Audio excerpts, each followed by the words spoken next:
Channel. તો આજે આપણે જે રહ્યું એક એમ્પ્લોય જે હોમ થિયેટર કહેવાય, આપણે એમાં એક બેઝ ઇન્ક્રીઝ કરવાનું છે અને આમાં એક આપણે ઉપરે નાખવાનું છે જે આપણે આજે નાખશું. અને આમાં બીજા શું શું ફોલ્ટ છે એ આપણે ચેક કરી લઈશું. એમાં એક તો આપણે વાયર એક નાખેલો હતો.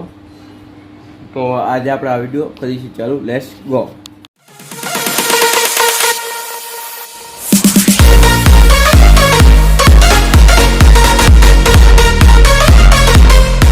તો ગાઈસ, આ આપણું ઓફર છે અને આ કંપનીનું ઓફર છે. આ તમે જોઈ લો હાવ કેટલી લાવ આ એનો પડદો છે, આ એનું મેગ્નેટ તમે જુઓ, નથી કાંઈ વોલ્ટેજ લખેલા. અને ગાઈસ, આ જે રહ્યું આપણું આ ઓફર છે, તમે જુઓ આનું મેગ્નેટ જુઓ હેવી છે. અને પ્લસ આ જે રહ્યું એ બેઝ ક્લિયર કાઢે અને આમાં બેઝ ફાટતું હતું. હવે બીજું એક એ છે,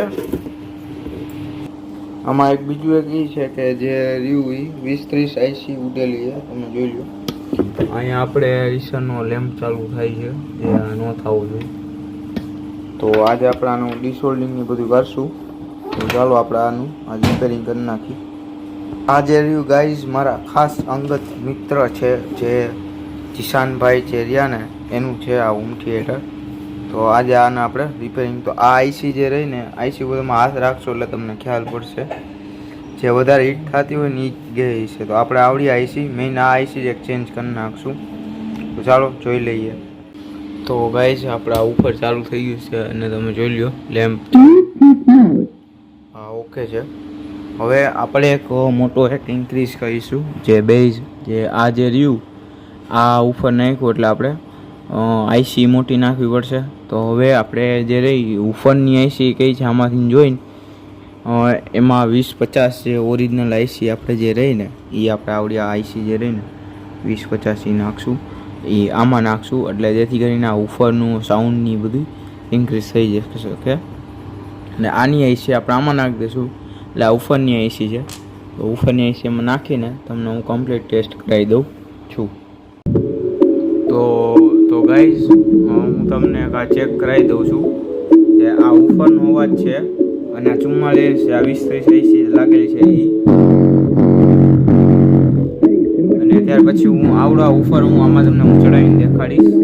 એમાં તમે જોઈજો અવાજ ફાટશે અને આમાં અવાજ જે રહ્યો એ ફાટતો છે નહીં. તો આ ઇન્ક્રીઝ કરવું પડશે આપણે. આ ફૂલ અવાજ છે.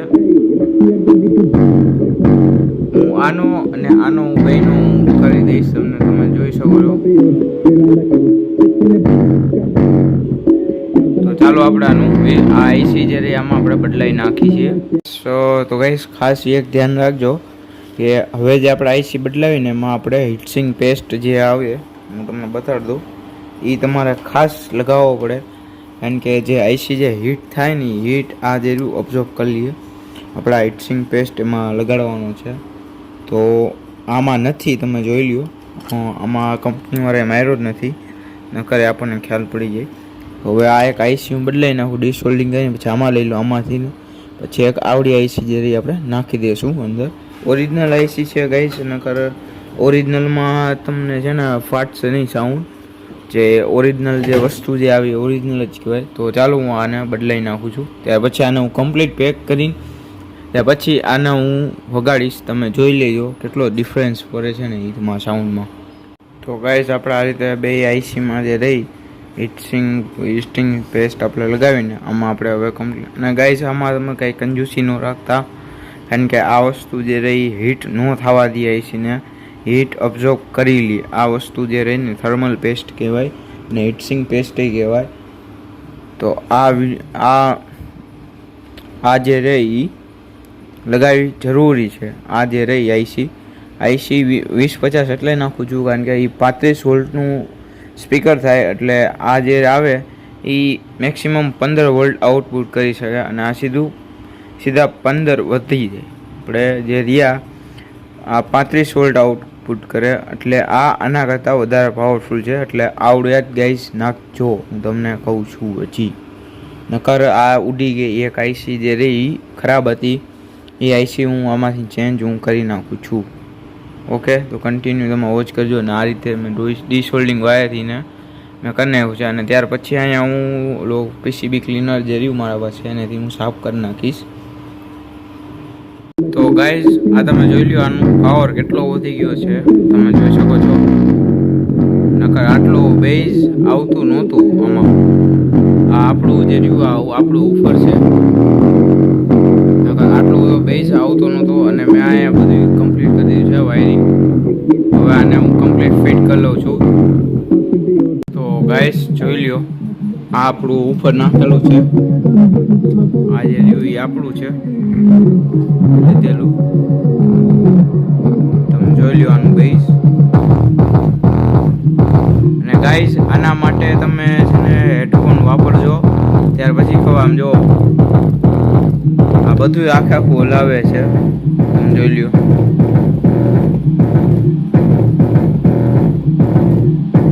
એટલું આમ હાઈ બેઝ ક્રિએટ કર્યું છે, તમે જોઈ લ્યો.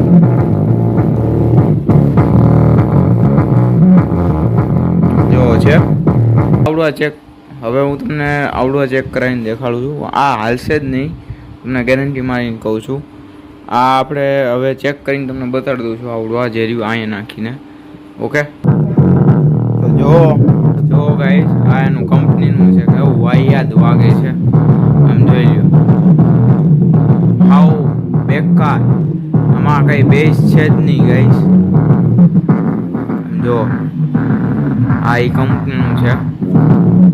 અને ઓલું આપણે ડિફરન્સ તમે જોઈ શકો કેટલો ફરક પડે આ ઉફર ને ઓલા ઉફરમાં. તો આપણે એ જ ઉફર નાખશું. ઓકે, તો ગાઈસ આ વિડીયો કેવો લાગ્યો તે મને કમેન્ટ કરીને કહેજો. લાઇક, શેર એન્ડ સબસ્ક્રાઈબ કરજો નિકુંજ ઇલેક્ટ્રોનિક્સને. Okay, by.